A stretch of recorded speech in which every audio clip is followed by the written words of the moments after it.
Supreme Court dismisses Kerala's plea to lower the water level at Mullaipperiyar Dam. The court accuses both Kerala and Tamil Nadu for adding fuel to the fire over the controversy.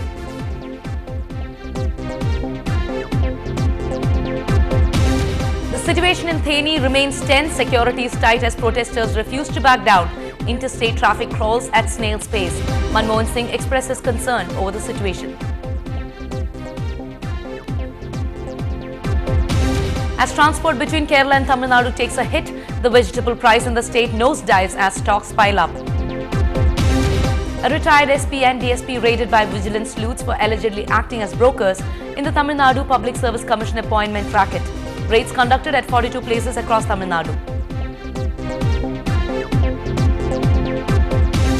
In the wake of the recent Kolkata fire disaster, the Tamil Nadu Fire and Rescue Services Department conducts statewide inspection of major hospitals to check if safety mechanisms are in place.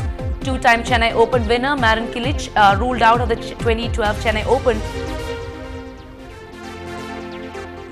Hello and good evening. It is a little after 8 on the clock and you're watching Headlines Now.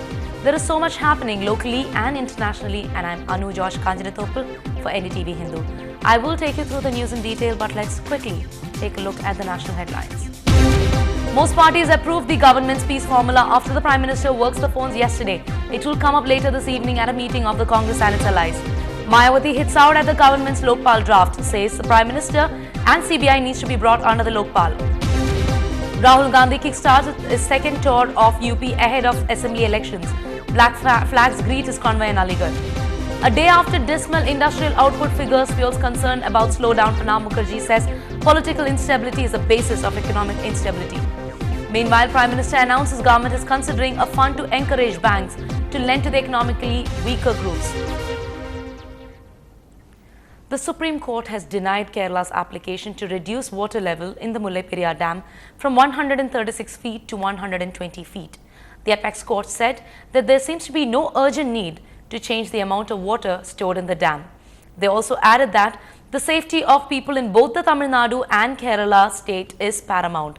If there would have been an emergency situation, the committee would have taken up the matter or brought it to their notice, the judges said. The court reprimanded both the states, saying that instead of dousing fire, they were adding fuel and that sensibility must prevail. The centre has been asked to indicate by Thursday whether it will sanction the paramilitary forces that have been requested by Tamil Nadu to guard the Mullaipperiyar Dam. Chief Correspondent NDTV 24/7 Vaidyanathan caught up with PJ Joseph, the Irrigation Minister of Kerala, for his comments after the hearing.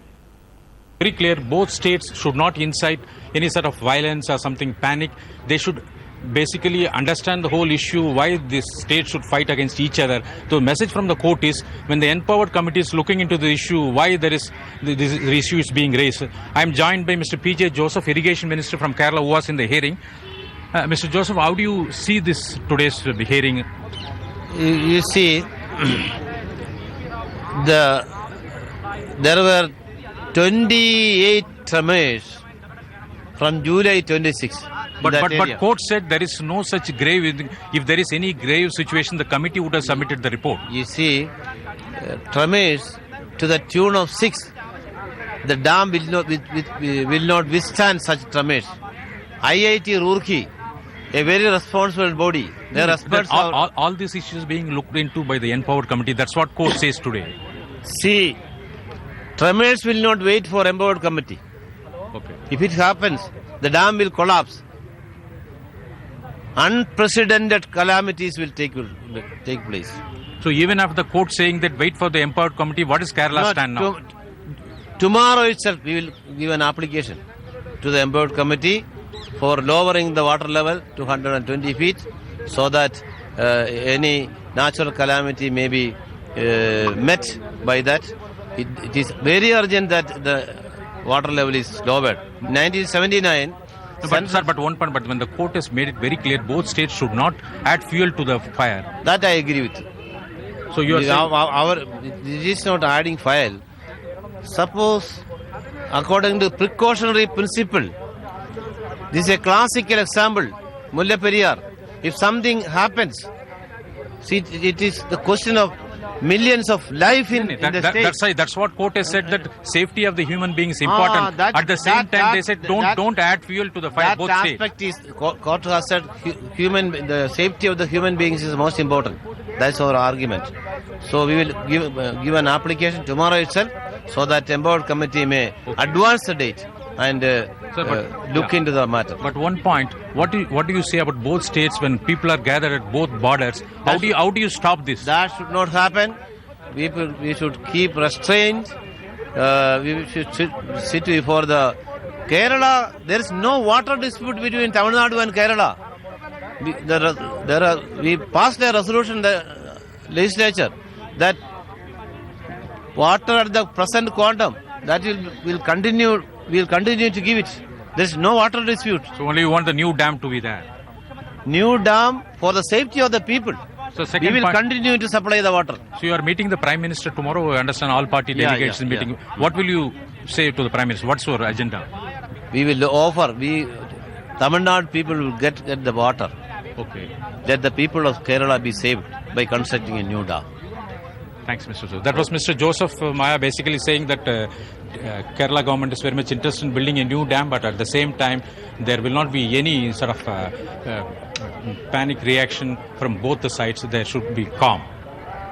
While tension prevailed today over the Mullai Periyar Dam issue, people from different villages in the border areas of Tamil Nadu blocked vehicular traffic on the Kambam Mettu road to Kerala for the fourth day. Tension in Kerala's border town of Kumuli has eased, however. The area is still under tight security as agitators gathered on the Tamil Nadu side protesting Kerala's demand for a new dam in place of the 116-year-old structure. Shops remain voluntarily closed to protest against Kerala's stand. Heavy security has been deployed as Section 144 continues. Normal traffic is yet to resume as vehicular movement is still slow. Prime Minister Manmohan Singh met Congress leaders from Tamil Nadu in New Delhi and said that he was very much worried over the incidents of violence in Kerala and Tamil Nadu border over the Mullai Periyar impasse. He said people from both states should remain patient till the issue is resolved in an amicable manner. The delegation brought to Singh's attention that the impression that the centre was not doing enough to cool the tempers over the issue. There has been a significant reduction in the price of vegetables sold in Tamil Nadu as a result of the tense situation prevailing at the Kerala-Tamil Nadu border due to the Mullai Periyar issue. Over 70% of Kerala's food products is supplied by Tamil Nadu, and that includes rice, dal, vegetables, oil and meat. Lorry drivers have developed a fear over the attack on vehicles travelling to Kerala from Tamil Nadu. This has contributed to the reduce in the number of lorries being sent to Kerala.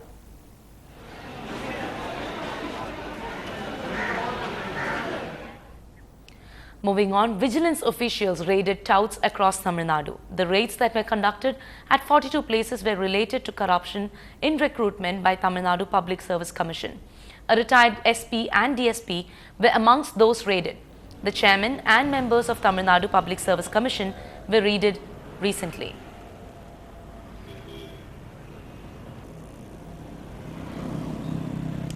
There was a panic in the Coimbatore market this morning when a group of workers began to ransack the Coimbatore market.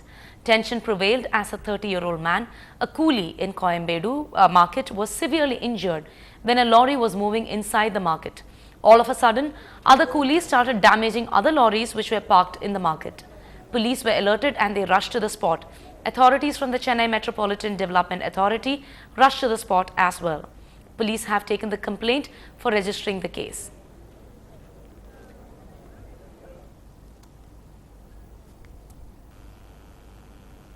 வண்டி நிறைய டிராஃபிக்கில் இருந்தது.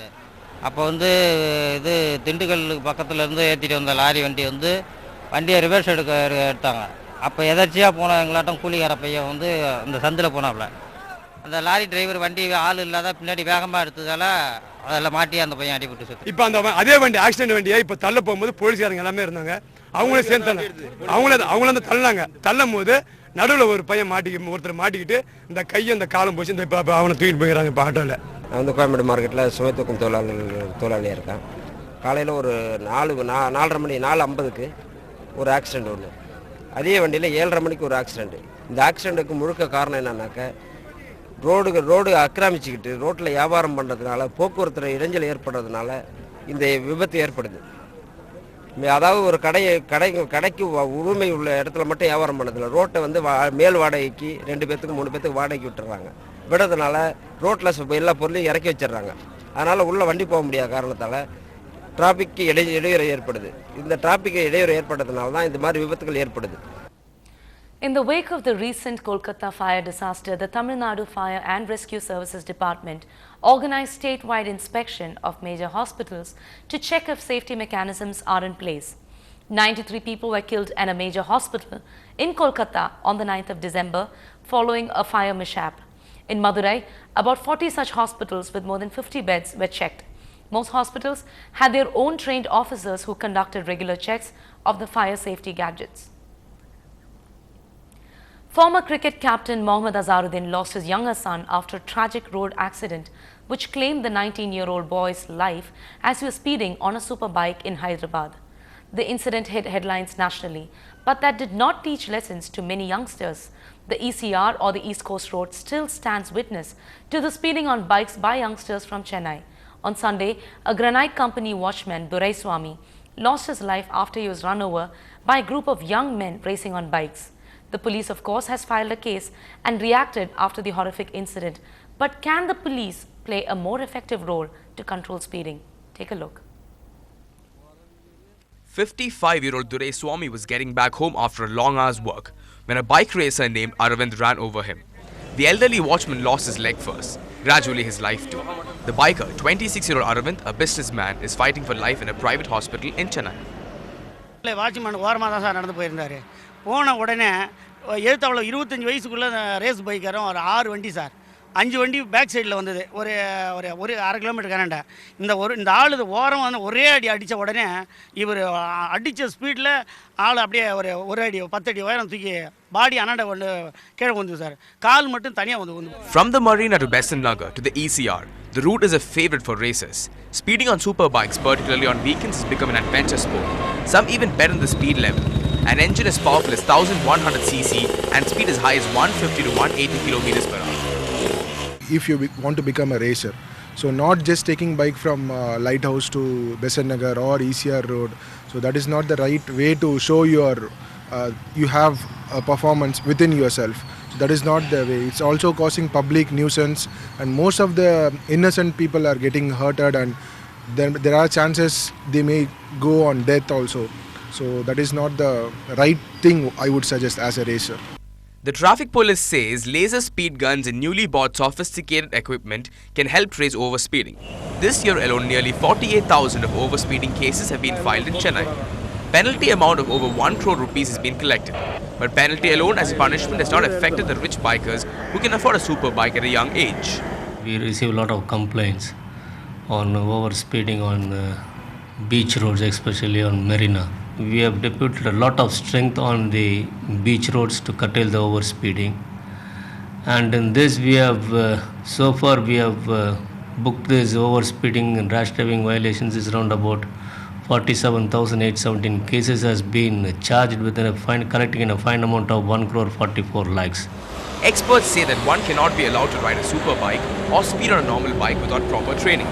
Also, it is meant to be done only on specialized tracks. Unfortunately, the sale of super bikes in India among teenagers has been on a concerning high.